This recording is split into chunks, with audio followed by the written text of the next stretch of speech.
A report from the BBC. Before the fall of the USSR, Tskaltubo, a small resort town in west-central Georgia, was one of the most popular holiday destinations among Soviet elites who flocked here to visit the grand sanatoriums with their spas and restorative waters. When the Soviet Union collapsed in 1991, however, vacationers stopped arriving, the sanatoriums shut down, and the impressive buildings fell into disrepair. For years, the town survived on a trickle of visitors coming to explore the ruins. Today, Tskaltubo is finally experiencing a renaissance. As tourism surges in Georgia, investors are buying the ruins and renovating these amazing spaces, allowing visitors to once again relax like Russian royalty. That narrative, however, leaves out part of the story of this place. In addition to the trickle of people visiting those ruins, there were also 900 families living in them. This is the story of this remarkable place.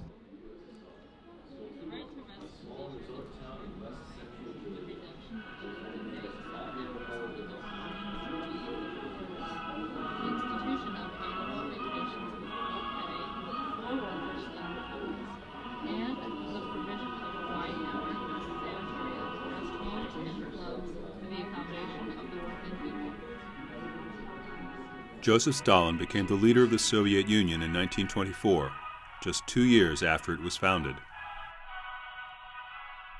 In 1936, he unveiled a new constitution. Chapter 10 of that constitution outlines the fundamental rights and duties of citizens. This chapter begins with Article 118, which establishes the right to work for all citizens. This is followed by Article 119, which establishes the right to rest. Citizens of the USSR have the right to rest and leisure.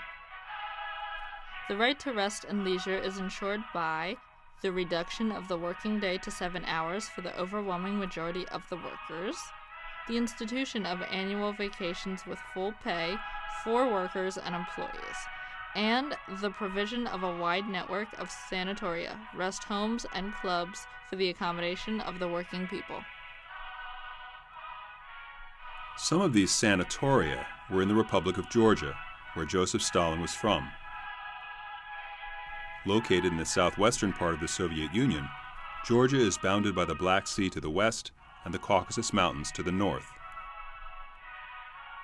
A flagship in the Soviet sanatoria system in Georgia was the spa resort town of Tskaltubo, where Stalin himself had a vacation home.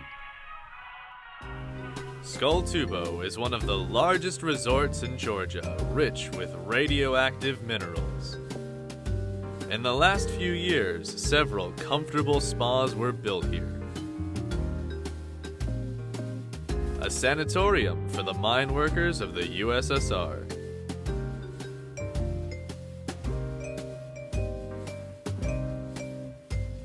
There is an auditorium that seats 500 people.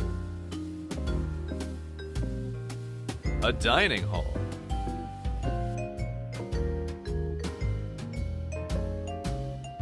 In Tskaltubo, there are many mineral springs.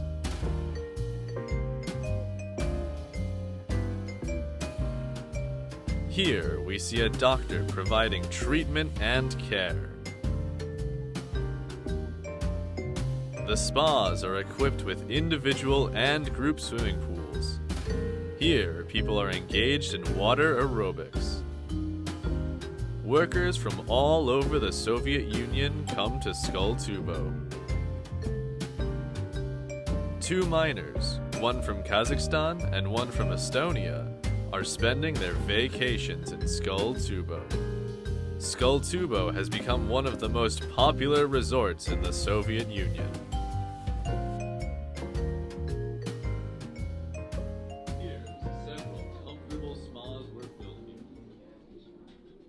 Peter Jennings in New York just a short while ago. Astonishing news from East Germany, where the East German authorities have said, in essence, that the Berlin Wall doesn't mean anything anymore.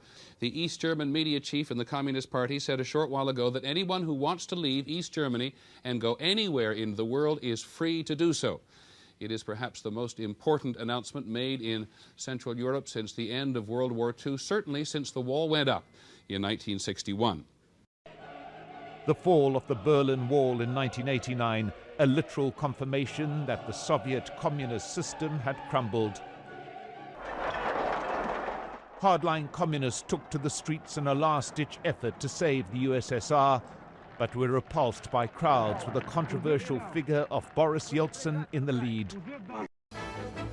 Mikhail Gorbachev said it best today, just moments before he resigned his post as the last president of the Soviet Union. If you have to go, you have to go. It's that time, he said. In Moscow, the hammer and sickle is lowered for the last time, and an era comes to an end. In Soviet Georgia, while rebel forces were shelling the parliament building in their unrelenting drive to oust the republic's democratically elected leader, President Gamsa was appealing to the West for help in battling what he called the terrorists. At least 30 people are dead, more than 250 wounded. Sheila Kast is in the capital city of Tbilisi. The rebels are using every kind of weapon they can lay hands on to attack what has become President Gamsa bunker. From the makeshift headquarters the rebels have set up in a tourist hotel across the street to the government building has become a no-man's land. Big majorities voted for Gamsa in free elections just last May, and many do not agree with the opposition charge that he has become a dictator.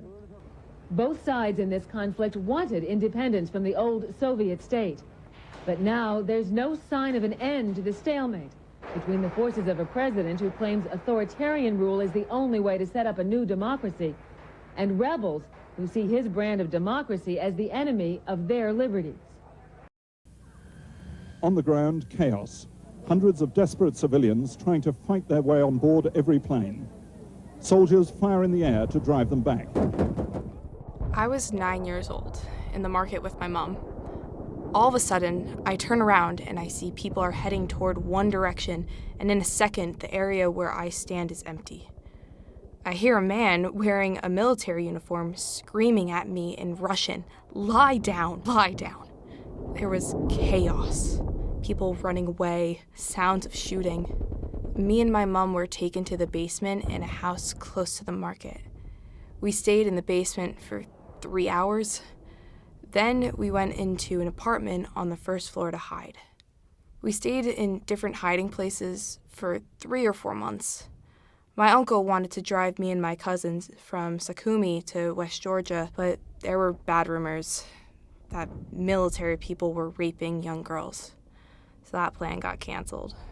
Eventually, my father got train tickets for us.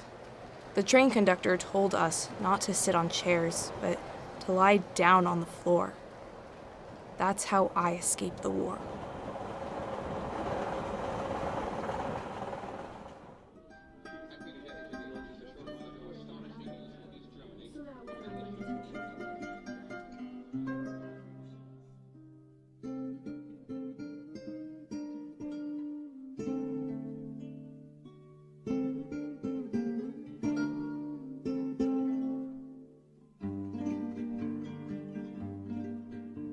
When I first saw the place, I cried for a whole week.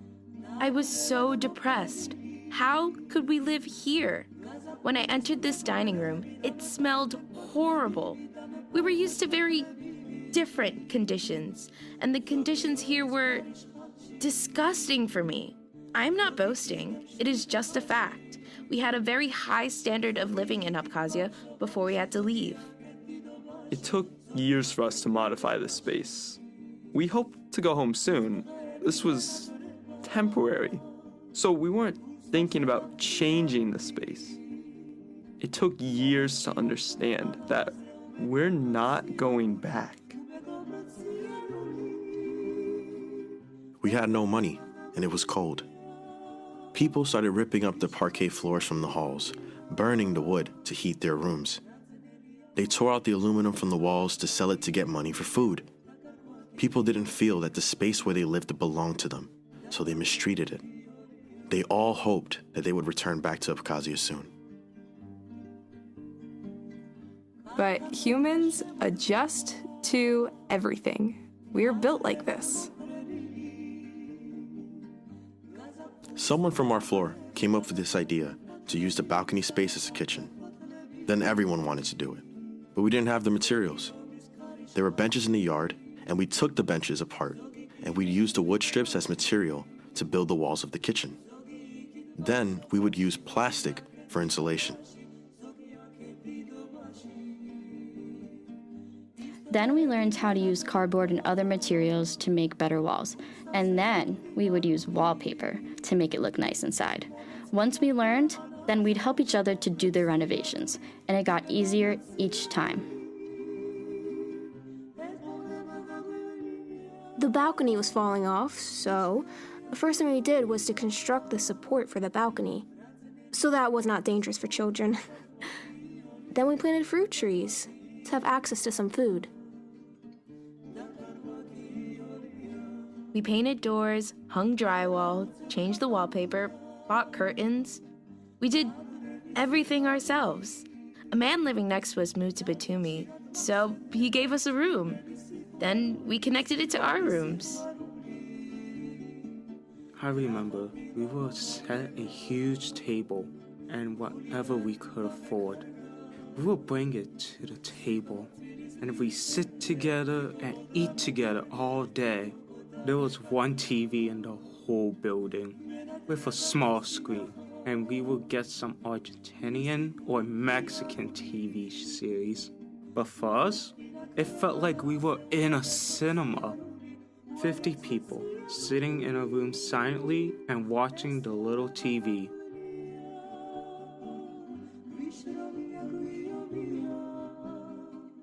We had vegetable gardens in the back of our sanatorium.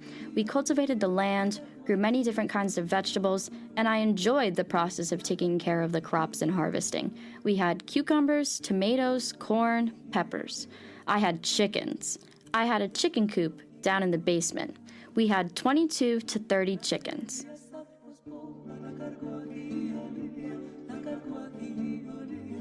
And there were some beautiful places. There were walnut trees and a table with chairs. We used to go out to the yard. Whether it was for funerals or weddings, we were cooking everything together. I remember these times, making cornbread, fish, when we were being together and doing everything together.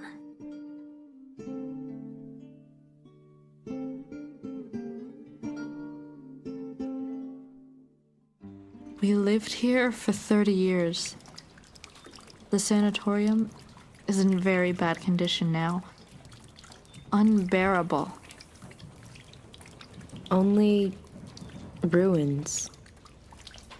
In winter, you have a stove in one room. The rest of the rooms are completely frozen. It's so cold that you can't wash your hands and face. You are too lazy to change your clothes and wash. Wind blows everywhere, especially in winter. We used plastic for insulation. But because of the wind, we had to change the plastic every winter. Broken sewage pipes flooding my apartment. My son is very talented in sports, and everyone knows him at school, but he's never brought a friend home. He feels ashamed to invite anyone to this place. A guest might need to use the bathroom, and our bathroom looks horrible because of the corroded pipes and flooded walls and ceilings. I was in love with a girl who I wanted to marry so much. I was a student, under 25. Of course, I knew I couldn't marry her and bring her home. We only had one room, and my whole family lived there. How could I bring another human being there? There was not enough space. I never dared to tell the girl about my feelings. I had to let it go. You can see snails in the corridor. We tried to maintain the stairs on the other side of the building, but eventually gave up. So today, we only use stairs on this side of the building. Once I had my children, this space became more dangerous. My older daughter, when she was 2, managed to go down to the floor below, and my neighbor found her. It was terrifying. Rats running in the halls. Water damage everywhere. We lived here for 30 years. Half of our life has passed in this torture. Charity or racketeering? Ruling party leader to buy up hotels in Tskaltubo resort town. In November 2019, the Georgian Ministry for Tourism launched a new 6-point plan for Tskaltubo, revealing the multi-billionaire Bidzina Ivanishvili, the former Georgian president and an influential backer of the country's governing party, as its new driving force. Ivanishvili promised to implement the plan if he was authorized to buy all of the sanatoria at a symbolic price of 1 lari. The plan has evolved. Most IDPs have been moved out of the sanatoria. The real estate development has been announced and the buildings will be sold to investors. Ivanishvili's colleague, the current Prime Minister Irakli Garibashvili, announced the plan at a recent press conference. Firstly, I would like to thank all of you for being here with us. Today, we have gathered in this unique place, the unique resort of Tskaltubo, and we would like to present to you the government's vision and plan for the development of this unique destination. In the meantime, let me remind you briefly that the unsolved ownership issue regarding these unique water resources was the key problem. In particular, they were owned by an individual. On our decision, a few months ago, we bought out these resources, and the state became their official owner, an event anticipated by many investors and individuals interested in the development of Tskaltubo. Another important issue I want to point out is the approval of the master plan. The plan is finalized, and we, of course, have taken Tskaltubo's uniqueness into account to the best of our ability. I want to remind everyone that the development of Tskaltubo follows the scientifically documented master plan from the 1930s. As you know, this was the promise made by our ruling party, our team, and now all the issues above have been solved, including those related to water resources, the master plan, and others. Everything is in place, and we are offering for sale 14 sanatoria valued at 50 million GEL based on current assessments. And we expect about 500 million GEL to be invested in Tskaltubo's revival. Of course, these will be private investments, but the state also pledges to invest additional tens of millions of GEL to transform Tskaltubo into a modern, world-class spa destination, similar to what we have seen in Europe, such as Baden-Baden, Karlovy Vary, and others. Tskaltubo has the potential to become a European and world-class spa destination. All this will have a positive impact on the economy of the municipality and the region as a whole, also on the well-being of our population. Through joint efforts of the private sector and the government, it is our ambition to turn Tskaltubo into a modern, 21st century destination with a rich historical heritage. Charity or racketeering?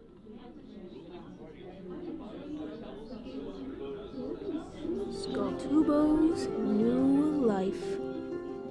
To jumpstart a new life for Tskaltubo and develop an international-level, multifunctional resort, the government of Georgia has already purchased a radon water license. It has developed and approved a new general plan concept.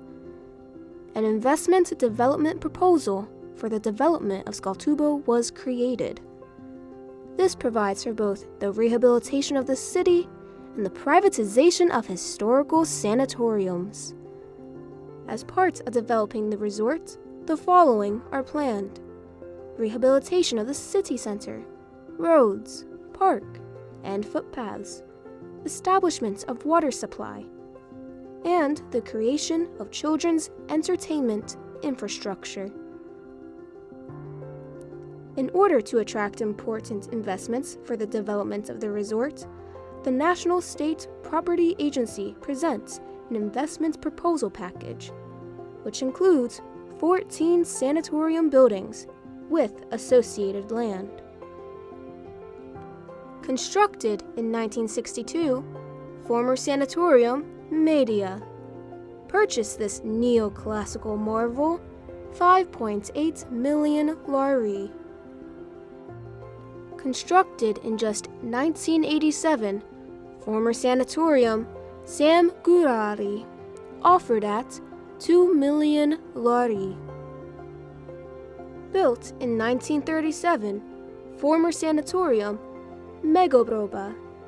This historic gem could be yours for 5.23 million lari. Constructed in 1950, former sanatorium Tbilisi. Available for the bargain price of 3.1 million lari. From 1939, former sanatorium Filiali. Offered at 2.1 million lari. Built in 1975, former sanatorium Savane, available for 2.1 million lari. And finally, circa 1925, former sanatorium Tskaltubo, bring history to life for just 2.6 million lari. After the project is fully implemented, Tskaltubo would become a modern, multifunctional, four-season sustainable and inclusive resort. In total, 500 million GEL will be invested, 3,200 new jobs will be created, and the value of real estate will increase 10 times. Overall, the renovated Tskaltubo will host more than 350,000 visitors.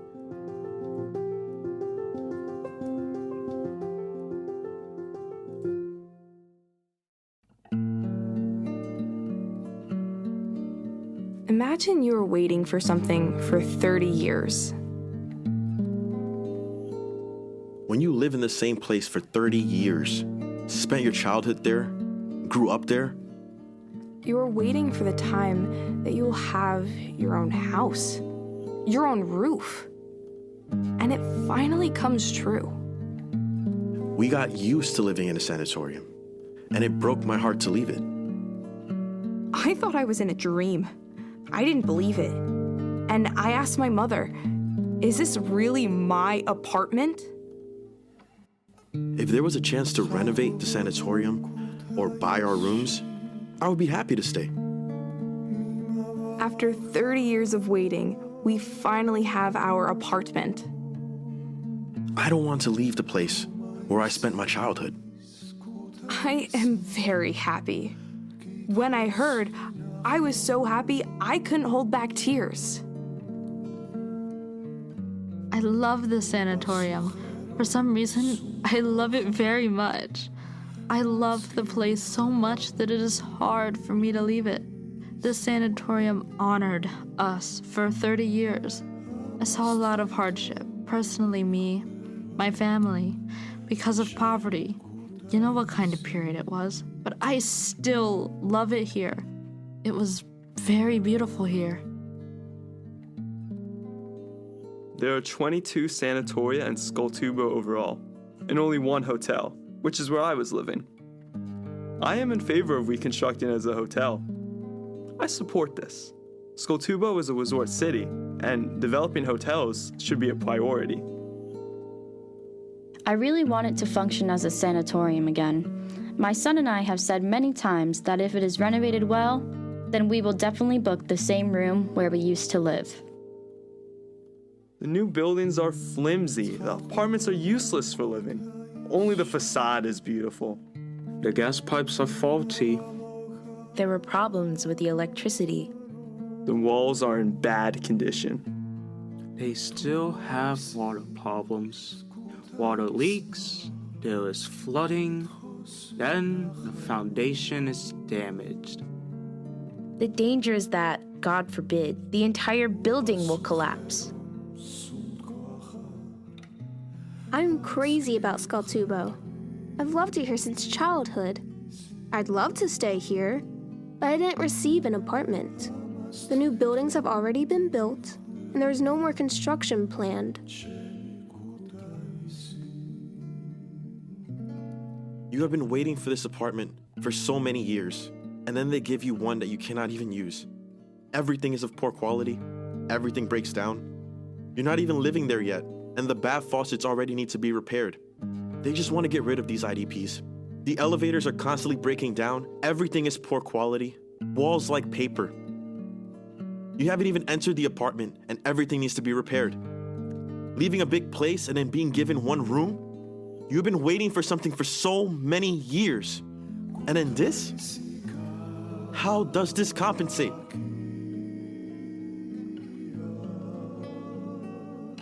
I grew up there.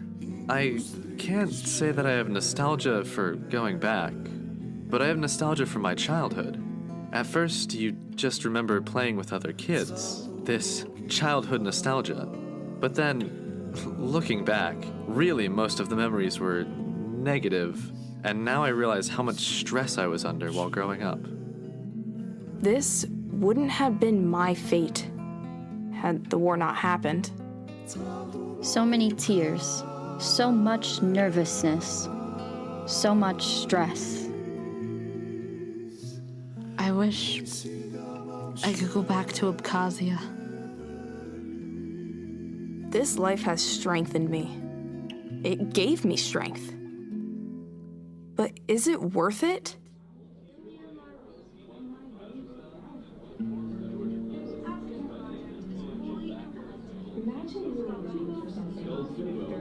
One of the most popular resorts in the Soviet Union.